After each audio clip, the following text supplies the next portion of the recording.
বাপরে! একটা ভয়ংকর কাহিনী। মধ্যরাতে খবরটা সামনে আসলো।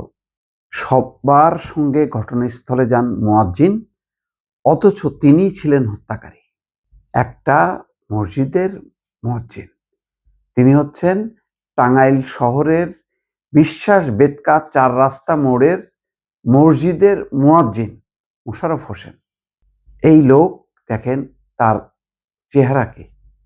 মাথায় টুপি, দাড়ি। স্বাভাবিকভাবে এই ধরনের একে তো মানে get up, makeup, dress up, তার মধ্যে আবার মসজিদের মুয়াজ্জিন।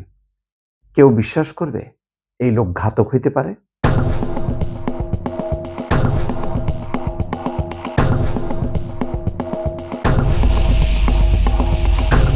কত তুচ্ছ ঘটনা।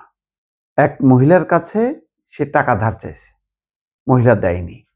সেই রাগে হাতুড়ি দিয়ে বাড়ি দিয়ে তাকে মেরে ফেলছে। মেরে ফেলে তার গলায় হাতে স্বর্ণালঙ্কার ছিল, আর ৩০,০০০ টাকা ছিল আলমারিতে, সেটা ভেঙে সে নিয়ে হত্যার আলামত যতটা পারে নষ্ট করে চলে গেছে। সেখানে বাসার সিসিটিভি, তারপরে মনিটর সব ভেঙে চুরে তছনছ করছে যাতে কোনো আলামত না থাকে। দেখেন কত বড় শিয়ানা।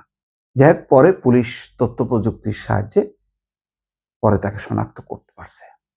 এটা থেকে কি আমরা বুঝলাম? বুঝলাম যে ধর্মীয় মূল্যবোধ থাকলেই সবকিছু না। মানবিক মূল্যবোধ যদি জাগ্রত না হয়, তাহলে আসলে এই দাড়ি টুপি রাখুক, মুখে দাড়ি রাখুক, মানে দাড়ি টুপি আলা পাজামা পাঞ্জাবি পরা মানুষ দেখলেই সে একেবারে সুফি, একেবারে আল্লাহর নিয়ামত, এটা মনে করার কোনো কারণ নেই।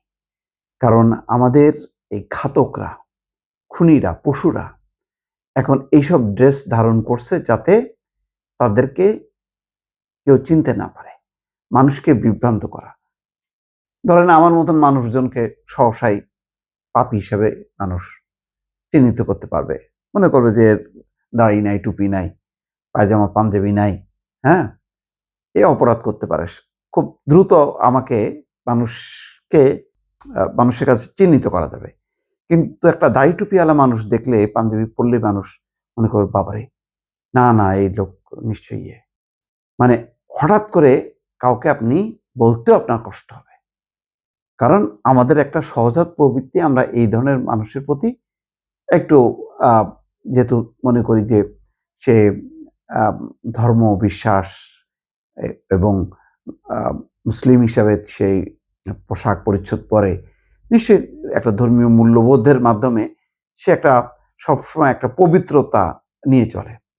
কিন্তু কোথায় কি দেখেন যে এই মোশাররফ হোসেন বয়স ৪২, হাতুড়ি দিয়ে পিটায় হত্যা করছে নাজমা আলমকে, যার বয়স ২১। ঘরে থাকা স্বর্ণালঙ্কার, টাকা লুট করে নেন, হত্যার আলামত নষ্ট করে চলে যান। পরে এই হত্যার কথা জানাজানি হলে অন্য প্রতিবেশীদের সঙ্গে তিনিও নাজমা আলমের বাড়িতে গিয়ে উৎকণ্ঠা প্রকাশ করেন এবং গণমাধ্যমে সাক্ষাৎকার দিয়ে এই হত্যাকারীদের খুঁজে বের করে শাস্তির দাবি করছে। এই মুয়াজ্জিন দেখেন কত বড় অভিনেতা। এই হলো নামাজ পড়াইছে, এর পিছনে মানে সাধারণ ধর্মানুরাগী মানুষজন যে কাতারে দাঁড়াইছে, যে মুয়াজ্জিনের পিছনে দাঁড়ায় নামাজ পড়লে সওয়াবটা আরো ভালো হবে। এই মুয়াজ্জিন নিশ্চয়ই ধর্মের কথা বলতেন, মানুষকে ধর্মে দীক্ষিত করতেন। কিন্তু দেখেন কত বড় পশু। এইসব পশু শুধু মসজিদ না, মসজিদ, মাদ্রাসা সব জায়গায় ছেয়ে গেছে। এদের কাছে এই বয়স্ক নাজমা আলম যেমন নিরাপদ না, ছোট, ছোট বাচ্চা শিশুরাও এখন নিরাপদ না। বিভিন্ন জায়গায় ঘটনা ঘটতেছে। ঘটনাটি টাঙ্গাইল শহরের বিশ্বাস বেদকা এলাকায় মোশাররফ হোসেন শহরের বেদকা ৪ রাস্তা মোড়ের মসজিদের মুয়াজ্জিন নাজমা আলমকে হত্যার দায় স্বীকার করে মঙ্গলবার আদালতে স্বীকারোক্তিমূলক জবানবন্দিও দিয়েছেন। জবানবন্দি লিপিবদ্ধ করেন টাঙ্গাইলের জুডিশিয়াল ম্যাজিস্ট্রেট গোলাম মাহবুব খান। আদালতে জবানবন্দি গ্রহণের পর রাত ৮টায় তাকে কারাগারে পাঠানো হয়। মোশাররফ টাঙ্গাইল শহরের বিশ্বাস বেদকা ৪ রাস্তা মোড়ের মসজিদের মুয়াজ্জিন।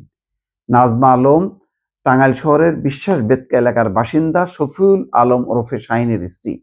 পেশায় ভেটেরিনারি চিকিৎসক শফিউল আলম রোববার সকাল ৯টার দিকে তার পেশাগত কাজে বাসার বাইরে যান। এই সময় তার স্ত্রী নাজমা আলম বাসায় একা ছিলেন। বেলা 11:30টার সময় তাদের গৃহকর্মী বাসায় আসেন। গৃহকর্মী নাজমা আলমদের বাসার মূল দরজা চাপানো দেখতে পান। ঘরে ঢুকে সোফার উপর হাত বাঁধা, রক্তাক্ত এবং জ্ঞানহীন অবস্থায় নাজমা আলমকে পড়ে থাকতে দেখেন। খবর পেয়ে শফিউল আলম ফিরে আসেন।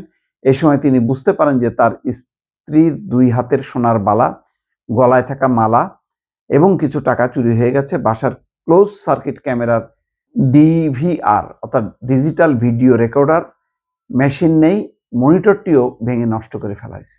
কত বড় শিয়ানা দেখেন, সব আলামতগুলি নষ্ট করছে। খবর পেয়ে পুলিশ ঘটনাস্থলে আসে। প্রতিবেশীদের সঙ্গে স্থানীয় মসজিদের ইমাম মোশাররফ হোসেন এসেও এই ঘটনায় উৎকণ্ঠা প্রকাশ করেন। সেখানে আসা গণমাধ্যম কর্মীদের ক্যামেরার সামনে বক্তব্য দেন। তিনি হত্যাকারীদের শনাক্ত করে বিচারের দাবি করেন। পরে নিহত নারীর স্বামী শফিউল আলম বাদী হয়ে টাঙ্গাইল সদর থানায় একটি হত্যা মামলা করেন। পুলিশের একটি দল তথ্য প্রযুক্তির সহায়তা এবং স্থানীয় তথ্যদাতাদের মাধ্যমে অনুসন্ধান শুরু করেন। তাদের সন্দেহ হয় মসজিদের মুয়াজ্জিন মোশাররফ হোসেনের প্রতি। সোমবার পুলিশ মোশাররফ হোসেনকে আটক করে। পুলিশের জিজ্ঞাসাবাদের এক পর্যায়ে মোশাররফ জানান, রোববার সকালে তিনি কিছু টাকা ধার চাইতে নাজমা আলমের কাছে যান, কিন্তু তিনি টাকা দিতে অস্বীকৃতি জানান। তখন তার হাতে এবং গলায় সোনার গয়না তিনি দেখতে পান। এটাই কাল হয়েছে নাজমা আলমের, এটাই কাল হয়েছে। তার গলায় ছিল সোনার গয়না এবং হাতে চুড়ি ছিল।